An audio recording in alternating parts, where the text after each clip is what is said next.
Hey guys, welcome back.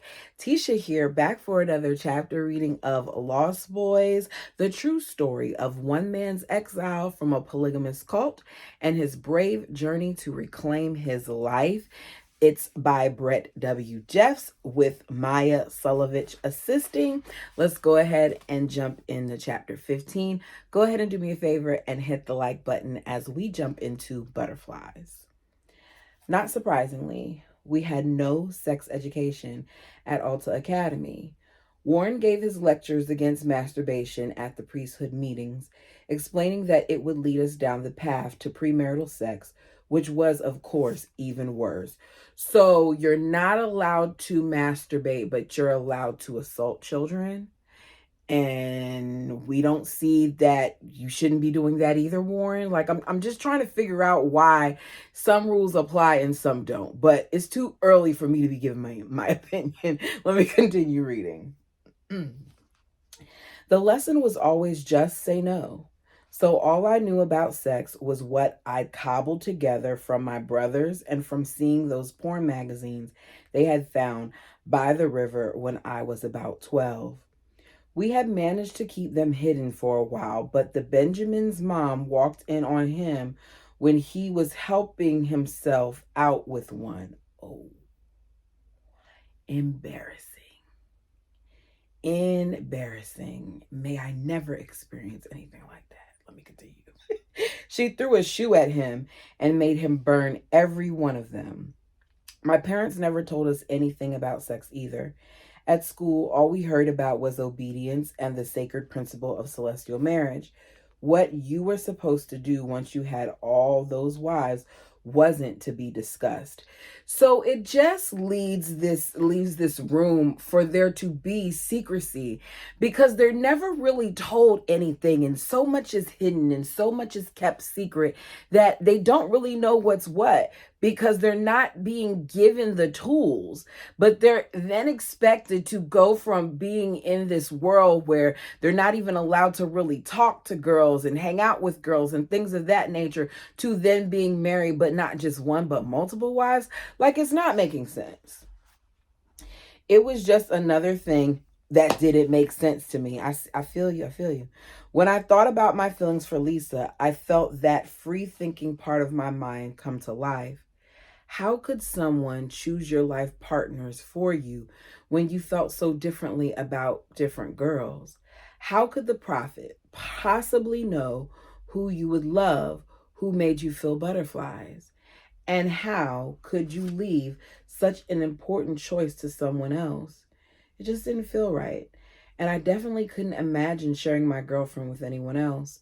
The very thought of it made me furious. How could women like my mom stand it? I could see that my dad didn't feel the same way about Felicia, mom, and Vera. Why would God want such a thing? And that's the thing that's not making sense for me when it comes to these cults, is that it's believed that somebody else is choosing your partner and that it's okay that what he treats different people differently, because it's obvious that if you feel more for one than the other, that there's going to be a difference there in the way that they interact with each other. I'm just saying. Enter the Browns. We saw that play out on TV. These questions were all very unsettling, and Lisa and I took things slowly. For weeks, we spent most nights together just fooling around and talking before we had to sneak back home. Over time, we went further, but before we went all the way, we talked about it a lot. Oh, so he did he go all the way? Let's see. I didn't want her to do anything she would regret. After all, we've been taught that girls should prefer to die rather than to lose their virginity before marriage. They should prefer to no longer be on this earth rather than lose their virginity before marriage. It's just a way that they continue to guilt these people. I hate that this is something that they've experienced. It's hard to explain just how big a deal they made of it. It was like we were living in biblical times. I did not want to make her feel damaged or ruined. We were completely terrified of pregnancy. Fortunately, I did know about condoms. I found one on Dave's dresser just before my parents were excommunicated. I asked what it was, and he explained it to me. Before I even thought about having sex, I got some from the store where I bought my beer.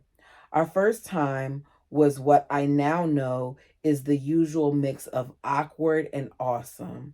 For days, I couldn't think of anything else. Of course, we dreamed about running away, but we couldn't see the idea as more than that. Leaving the church together wasn't something we could get our heads around. We talked about it more than a few times, but we were just 14. Where will we go? How could we support ourselves? If we were only a bit older, I told her, I would have married her and left. But as it stood, her father would surely sick the police on us if she escaped, and there would be nothing I could do about it. She was underage. I could even be charged with statutory R. Though I suspected that wasn't very likely since I was only 14 myself. And this was the irony.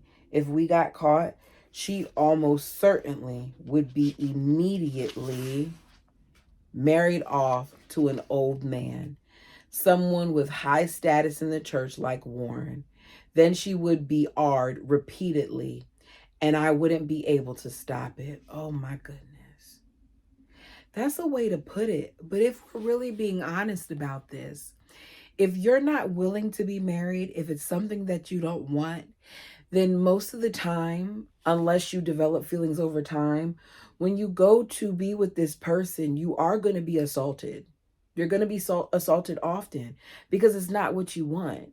And here you have him putting it out there just as plain as could be, like, if this happened, she would be sent off to be with an old man and he would take advantage of her. That's horrible. And it's so many people in these cults that have gone through this. Ugh, I hate it. I'd seen this happen to others. One girl who came to one of our parties had been caught sneaking back into the house by her father. Shortly thereafter, she was married to one of those older men. Any girl who was either pretty or rebellious or both risked this fate. The men knew that once a girl got pregnant, she wouldn't want to leave her child and would be even further bound to the community. In essence, you're trying to get these women pregnant on purpose because you know your way of keeping them there is through their kids, because you all decide to take their kids if they try to leave and all those other things, and you separate them and the women have no say. So if I make you pregnant, you're kind of going to try to keep sweet because you want to keep your kid. Warren even hinted at this obliquely in the office of the dictations he later sent out when he went into hiding. He said, "Great is our Heavenly Father, taking care of these daughters of Zion at a young age, so they and the boys will not go through the troubles of immortality and social evils among us." That's right. He claimed to believe that marrying teen girls off to old men was protecting them and the boys from immortality of premarital sex. That's not what it was. But, okay, Warren. In reality, underage marriage was a sick way to control women. The threat of it terrified the girls and kept them in line. The fact of it trapped them by tying them down with children. And not incidentally, it satisfied the lust of perverts like Warren Wright, because Warren likes little girls and little boys.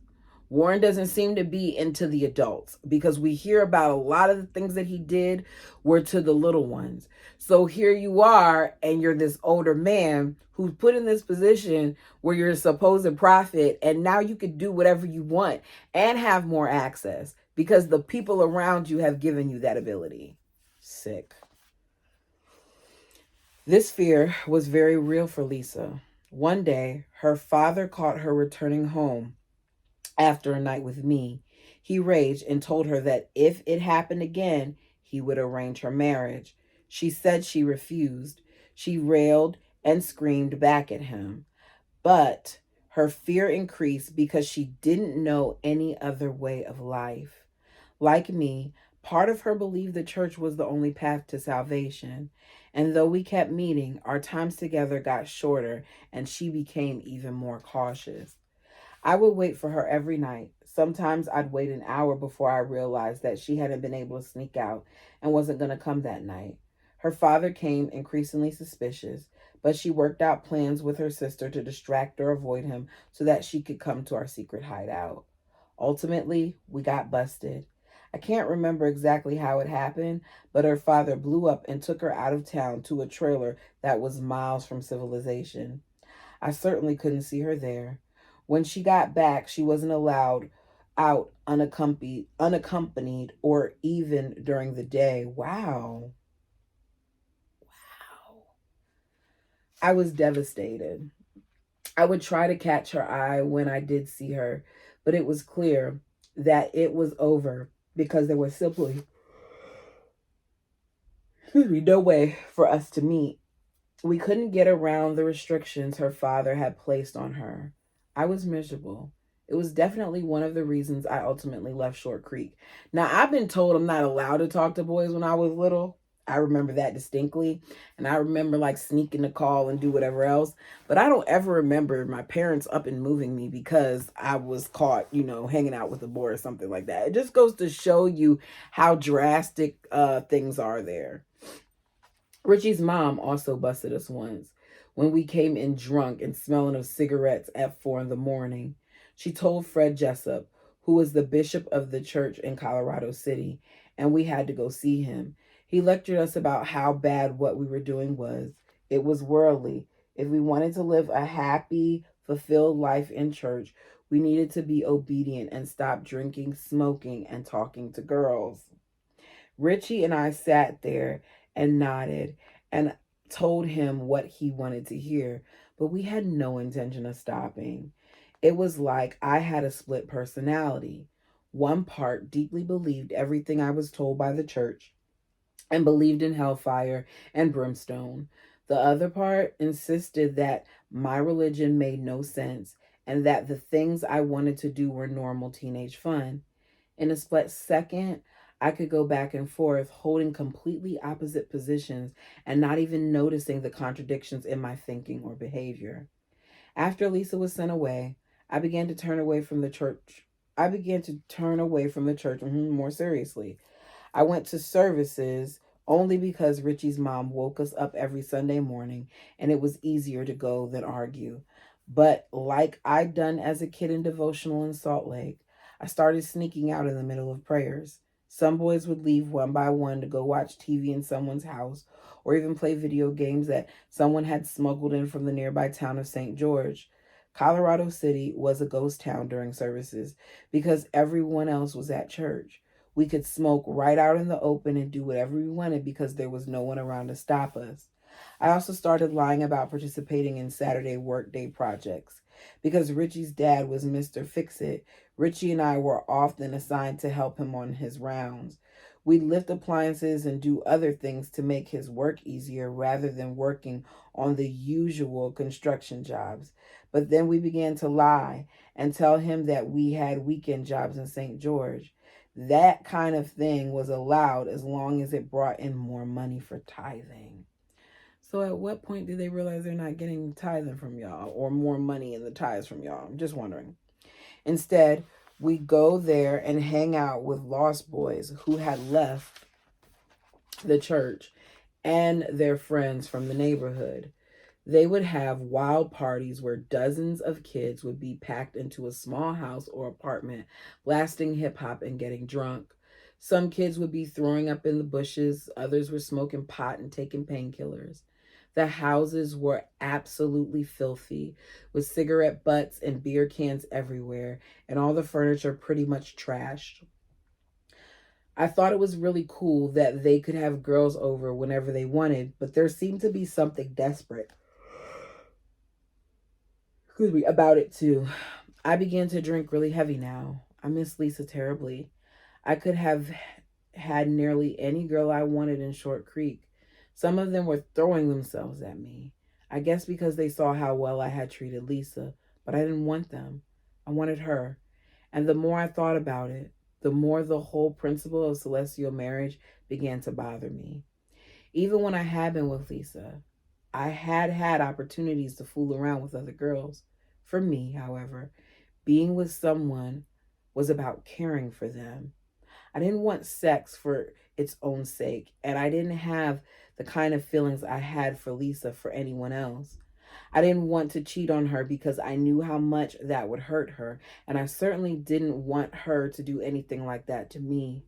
I just didn't see how you could manage more than one relationship without the favoritism, jealousy, and fighting that I've seen more than enough of in my childhood.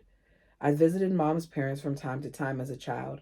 Her father was also a polygamous prophet, and his wives seemed okay living together, but I had no idea what went on behind closed doors there. Sure, it might be cool to have many different girls, but as Dad once said in Exacerbation, the work and pain for all involved wasn't worth it.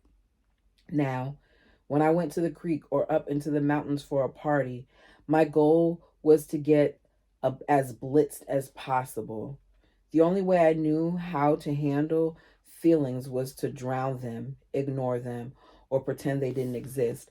I'm sitting here thinking about him mentioning his dad, and I wonder if his father would have left had things not got to the point that they did with Warren getting upset about him having that party for his grandchild that passed, or had it not been a thing where the wives were living in separate houses. Like, I wonder if he would have left, because it seems like his father was teeter-tottering with some of the beliefs anyways. It's just something that crossed my mind. Alcohol made that a lot easier. So alcohol made him drowning out his feelings, ignoring them, or pretending they didn't exist easier. I would guzzle beer and talk with Richie about the church and how things seemed to be getting more strict, more controlling, and more strange. One day, I finally said that I couldn't see myself staying much longer.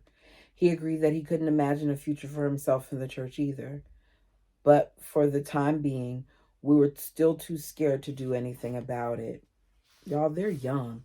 They're in their early teens having this conversation because something in them is telling them that this isn't right. Then Richie's mom called us again. She had begun checking our beds at 11 p.m. every night. For a while, we got around that by waiting until after she checked and then leaving. But that night, something went wrong.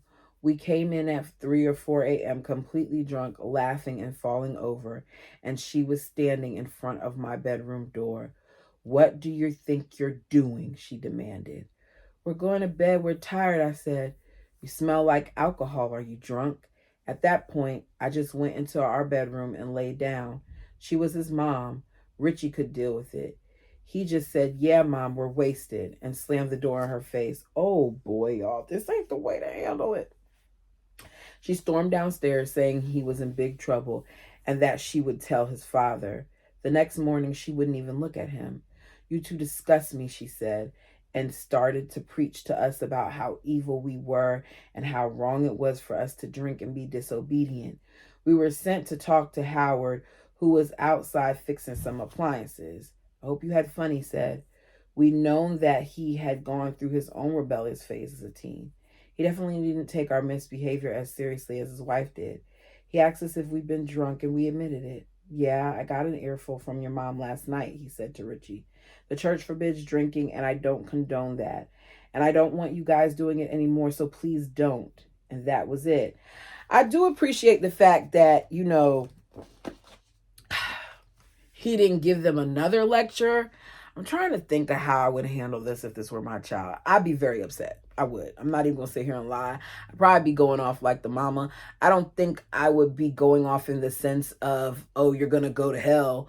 But I do think I'd be like, "Look, you're 14 years old. You got plenty of time to do this thing here. Like, let's wait. Let's wait until we're mature enough. Let's wait till the fact that we don't have to hide that we're drinking, that you can actually drink if you want to." I think that would be my stance, because I don't know. I'm a little different. Not only that, like, my first drink, I was 18 years old. I went away to college and I had a wine cooler. So I feel like it would be hypocritical of me not to look at the situation as a whole and then handle it accordingly. But I have to remember that this is a cult. They don't agree with it. They don't believe in it. Let's continue.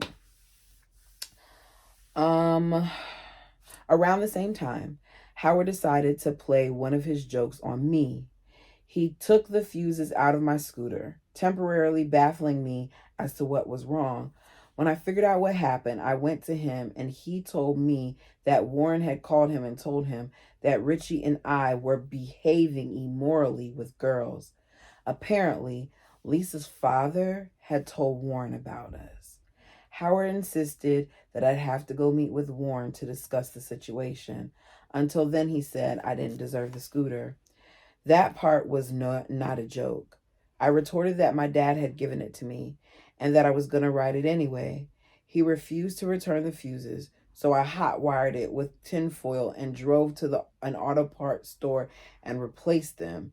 He didn't try to stop me from riding after that. He's very bold because you're staying in these people's house, and whether you agree with what's being said or not, an adult told you that you can't do something until you talk to the perv prophet, and you just like, no, I'm gonna do what I want to do. They could have easily kicked him out, but yeah, it seems like they're not going to. Let's see, at least not yet.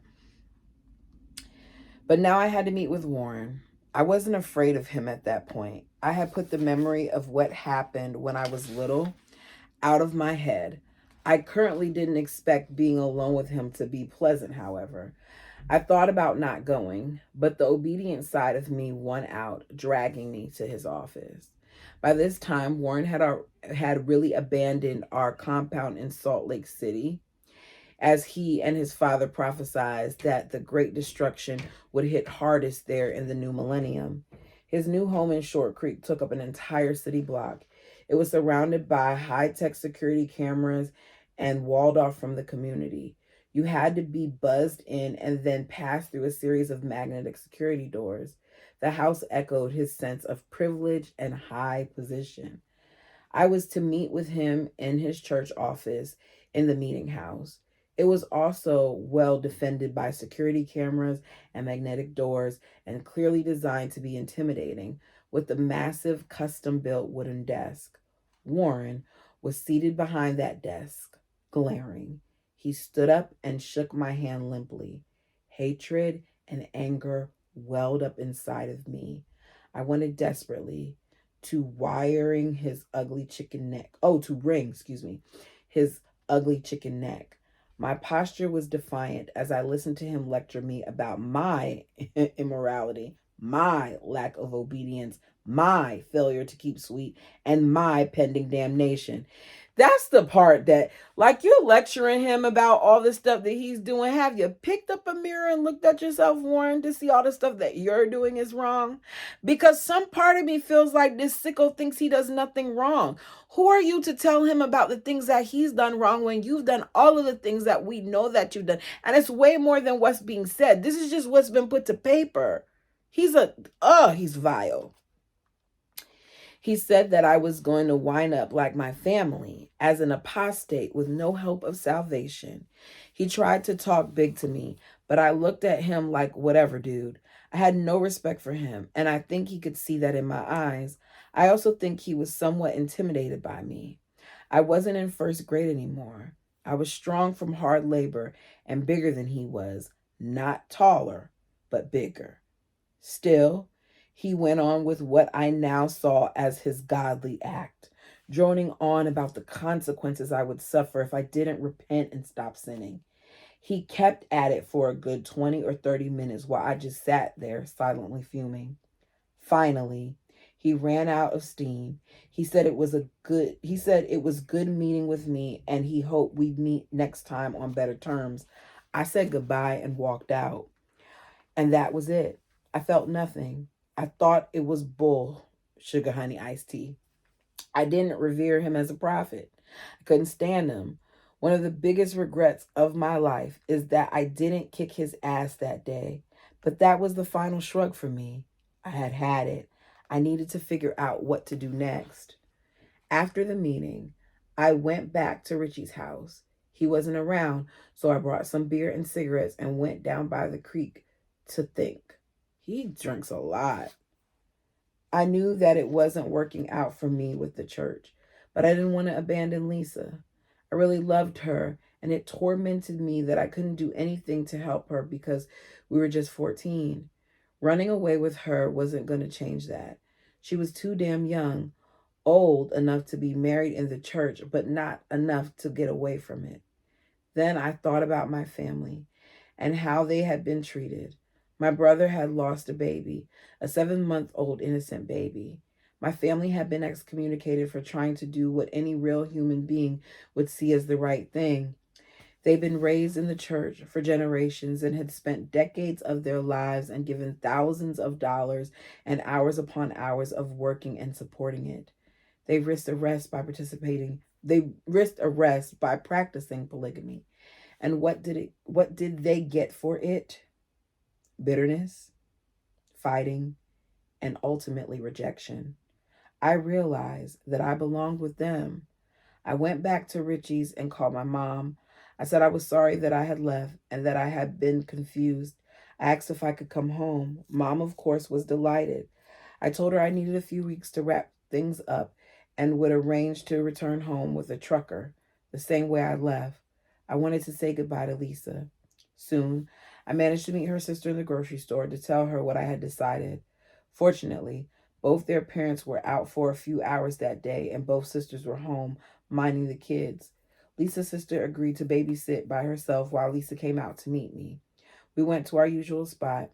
I told her that I was really sorry, but staying in the church was just not going to work for me. She agreed she felt the same way. I hate the church. I hate my dad. I hate my family. I wish I could leave. I felt awful. I wish I could do something to help you. I don't know what to do. She looked at me with love and said, I understand, it's fine. I'm happy for you. I hope you can be happy up there with your family. I said that if she ever wanted to run away, if she ever needed anything, she should just call me. I gave her my parents' number and I told her that I still loved her and that all she had to do was call and I would pick her up. That's about all I can offer at this point, I said. We hugged and kissed for a little bit, and then she went home. She was too scared of being caught to make love one last time. I hoped for years to get that phone call, but it never came. I wonder if Lisa is still in it or if she was able to get out. Oh, man. Oh, teen love is so sweet. I remember. Chapter 16, The Chronic. I sat in the school assistant's office, shaking uncontrollably. She was trying to show me where my classes were on a little map of Albion Middle School, Albion. I was terrified. Wait, middle school? 14. Okay, maybe he was a year behind, or maybe it's the way his birthday fell. I was terrified because I still wasn't sure that coming home and giving up the church had been the right thing to do. Now here I was surrounded by Gentiles at public school. The sermons I heard about how evil and corrupt outsiders were and about how apostates like me would burn in hell were running through my mind yet again, even as I tried fruitlessly to concentrate on what she was trying to tell me. Although my parents had been excommunicated, we still lived in the compound. Okay. One of Dad's brothers had made a humiliating lowball offer on the house, but my father had refused to take it. Daily life at home hadn't changed that much since I'd been in Colorado City. Dad was still married to both Mom and Felicia, and the house was still split. Okay, so they never left the compound. Wow, to be on the compound with the gate welded and people not talking to you. The main difference was that now we were shunned by those of our cousins and aunts and uncles who still lived in the compound.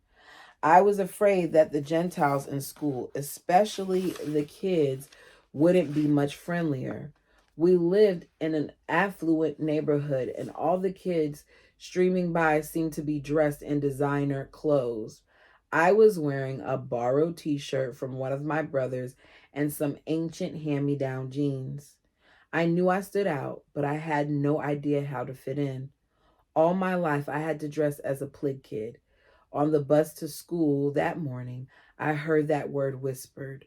I sat up front because I knew that the kids in the back were the same ones who sometimes threw ripped up porno magazines and water balloons in our yard or drove by yelling plig. Oh, wow. The bus driver would shut them up if they started anything he could hear. I was bigger than almost everyone on the bus, so they weren't likely to try to beat me up, but they sure didn't seem to want to befriend me either. I didn't know what the music these kids liked, what styles were popular, or anything about what was cool and what wasn't. It was overwhelming. Although my younger siblings, Adam and Miriam, also went to Albion, I think that's how you say it. We were all in different grades, so that didn't help much. Are you okay? The assistant asked, seeing how anxious I seemed. I tried to explain that I'd been in private school for years and that I wasn't good at talking to new people, but I just wasn't able to express why I was acting like I was facing a firing squad, not ninth grade. So she just laid out my schedule, showed me where everything was, and walked me to my first class. She took me up front and introduced me to my teacher, and I felt everyone's eyes on me. I knew what they were thinking. Who is this weird kid? I felt they could see through me and knew where I'd come from and judge me for it. It took all my strength not to run out the door and never go back. I had to throw everything I'd ever been taught out the window and try to put on this face of a normal kid in society. I was still shaking wildly. It seemed like an eternity before the assistant left and I could sit down. I went straight to the back of the room and dropped my school bag. I put my head down on the desk and closed my eyes. I was struggling to get control of myself and just freaking out. Sounds like he was having a panic attack. For at least the first week, I came home and cried every day. Wow. That's so sad. No one spoke to me, and I didn't know how to act. Every day I battled my own mind about hell and damnation and Gentiles. And every day I faced kids who seemed hostile or indifferent at best. I told my mom I didn't think I could do it. No one likes me. No one talks to me, I kept saying. And she told me to give it time. I had to go to school. Although it seemed to take forever, I did start making friends after a few weeks. The preppies and the jocks and the kids with the nice clothes and cars still wouldn't have anything to do with me. The brown nosers and the goody-goody Mormons weren't an option, but the stoners accepted everyone. And I was happy to join them in the activity that they liked best. So he's having trouble being accepted, and the only group that's willing to accept him are the stoners. That sucks, and I hate that this is, a thing. From my understanding, in some schools this is still a thing. It will always be a thing because you gravitate to what's most familiar. But I just love to see when there's more of a mixture of kids, right? Where it's not just this one group, like where it's not just athletes, where it's a mix of people. That's one of the things that I love about the program that my son is in at school, that it forced him to intermingle with all types of people. So his friends literally come from all types of jocks and preppies and the nerds and all that. He has an array of friends, and I love that. I think that's what it's supposed to be. Okay, let me continue. I'm off tangent. The first time I smoked pot was with my brothers, Clayne and David. First time I smoked pot was with my brothers. Clayne and David had gotten an apartment together, and one by one, most of my older brothers had moved in. The steady stream of their sons leaving as they hit their mid to late teens had saddened mom and dad, but they had been unable to stop it. I started going to my brother's apartment on weekends when I got back from Colorado City.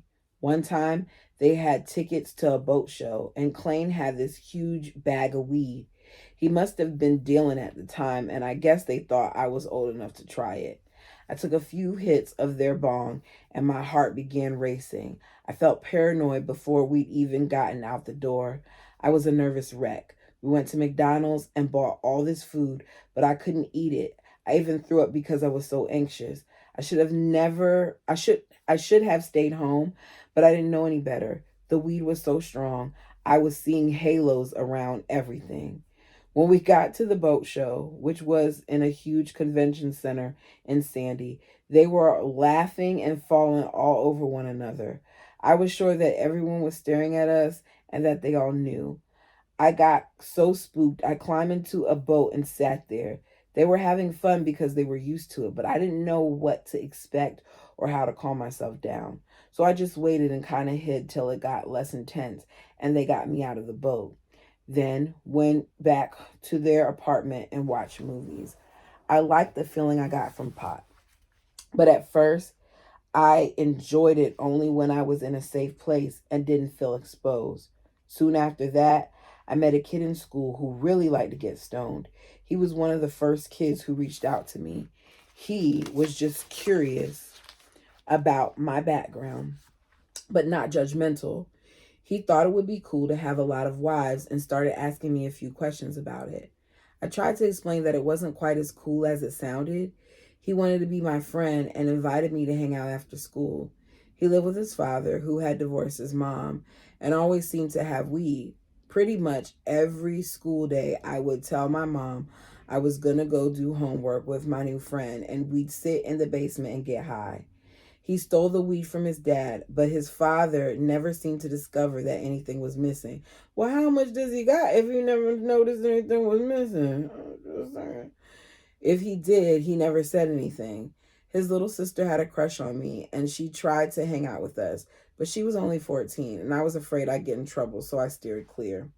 My friend was really into hip hop, which I had started to listen to when I snuck out of Colorado City to go to those parties in St. George.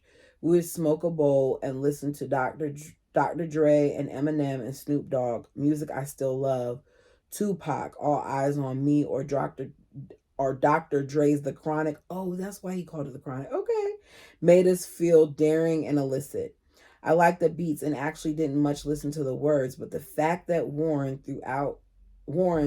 thought black people were the devil incarnate didn't hurt in attracting me to rap music. We sit there, two white kids, on a perplexed former fundamentalist Mormon, one a perplexed former fundamentalist Mormon, and listen as gangster rap spoke to us in raw emotion. We felt a lot of anger, emptiness, confusion, and rage, even though we had obviously had quite different experiences. Smoking the chronic made us feel connected. Of course, getting wasted all the time probably didn't help my grades, but it wasn't my memory that was the main problem I had in school. There were huge holes in my basic education. I knew no science or history whatsoever, and I had no idea where what little I'd been taught about those subjects deviated from accepted knowledge. I didn't know what I didn't know. One day, one of my classes focused on dinosaur fossils. The teacher was explaining how they were discovered and what they could teach us about the history of Earth. He had curly brown hair and glasses and looked like a tree hugger, the kind of guy who came to Utah to embrace nature. His hair was a little long, and he dressed more casually than the other teachers, like an archaeologist on a dig. He was talking about the different kinds of fossils and what kind of evidence they provided um, about the development of ancient life. His explanation was quite different from the one I'd been given by Warren. After class, I went to talk to him. I told him that I'd been taught that the world was made up of a blend of earlier planets and that the dinosaur bones were remnants of these prior worlds, not evidence that dinosaurs had roamed the earth. He was drinking a can of pop and he literally blew it out of his nose. He was so he was so convoluted with laughter. I could see that he felt bad for having embarrassed me, but he was unable to stop cracking up. I don't think I said that word right. Convulsed, convulsed with laughter, maybe? Y'all know I don't always pronounce these words right. Help me out down below if you know. Who taught you that? He sputtered as he tried to compose himself. I explained that I had been raised in a polygamous group and attended their school. I felt really stupid and ashamed, but he went over the material, starting from the basics that I had missed, explaining how scientific evidence works. He didn't think I was dumb.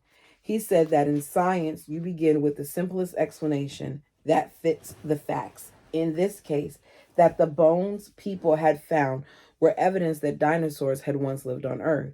He explained how scientists determined how old the Earth was and what that suggested about life. A light went on in my head. I thought, holy cow, that actually makes sense.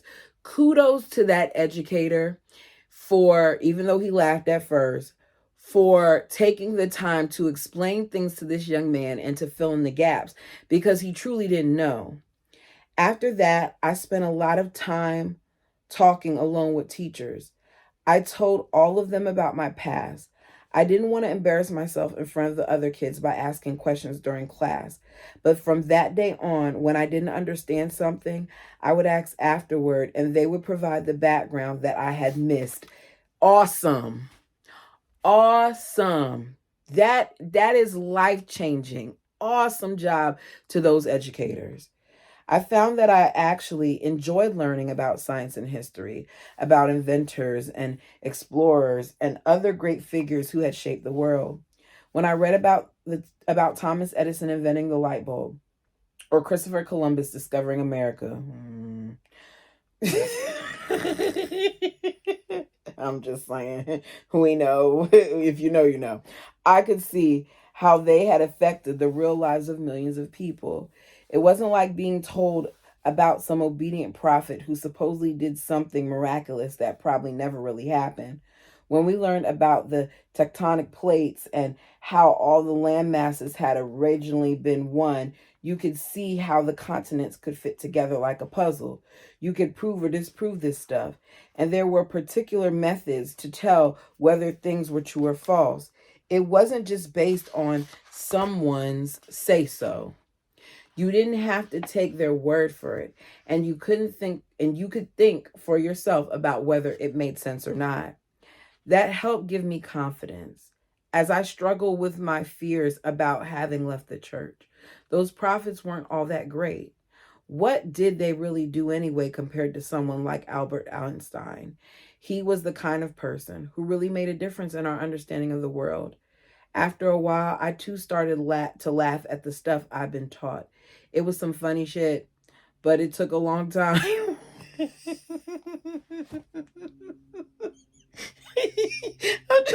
I'm just picturing him saying that, you know. I ended ninth grade with a 2.5 average. That wasn't so bad given that I missed years of work in history and science and was getting stoned all the time.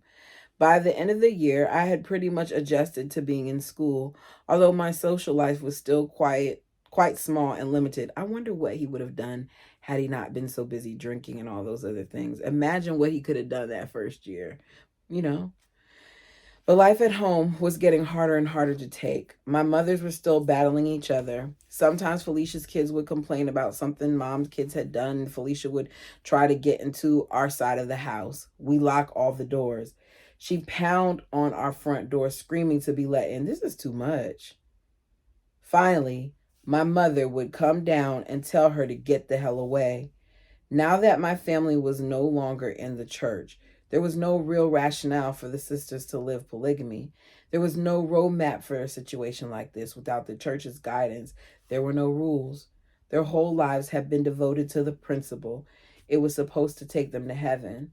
Without the FLDS structure, they foundered.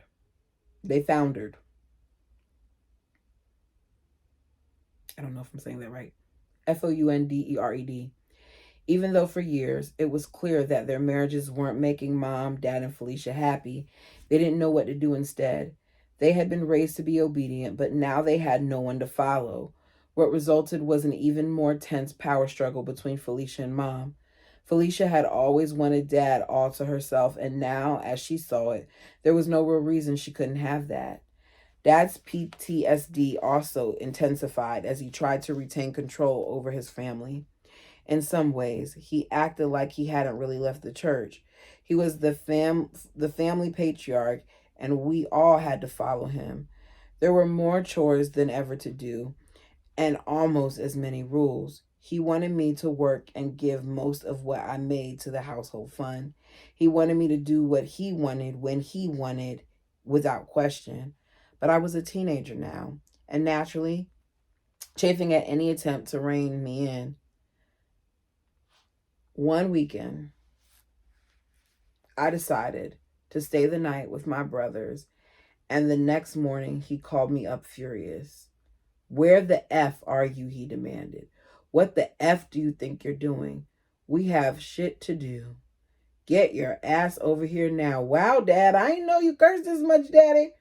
He was so loud that I held the phone away from my ear, and all my brothers heard him. It wasn't worse than any of the other times he exploded at me. I knew he was under incredible strain, and looking back, I can see how hard this time must have been for him. But I just couldn't take it anymore. There was going to be one more Jeff's lost boy. I went home and had Brandon pick me up the next day when Dad was at work. And that is where we're going to end it for this week. Y'all, let me know what you thought of this chapter. Thank you guys so much for joining. If you haven't done so already, please like the video as it helps the channel. And I'm trying to get in the algorithm. I didn't do really good last month, y'all. I'm not getting a check. You got to make at least $100 to get a check from YouTube. And I didn't make the goal. But I'm not going anywhere. I'm still here. The good news is, with that and what I've made so far this month, I'll get a check for May. Oh, anyways, thank you guys so much for being here with me. I want you to know that I do appreciate you. I do not want you to think I don't. I enjoy this time together. Until next time, peace.